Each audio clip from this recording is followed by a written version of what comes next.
ధిన్నకుతా ధిన్నకు ధిన్నకుతా గల గల గల గల గల గల గల గల ధిన్నకు ధిన్నకుతా గజ్జలనే కట్టి తమరుకమే పట్టి నాట్యమే చేయుట అమ్మకు ఇష్టమట.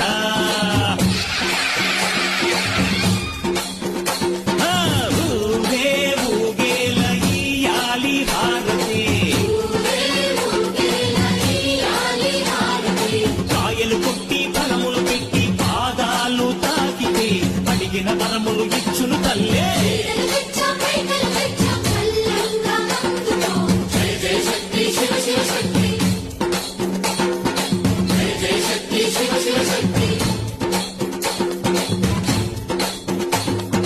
కంచిలో కామాక్ష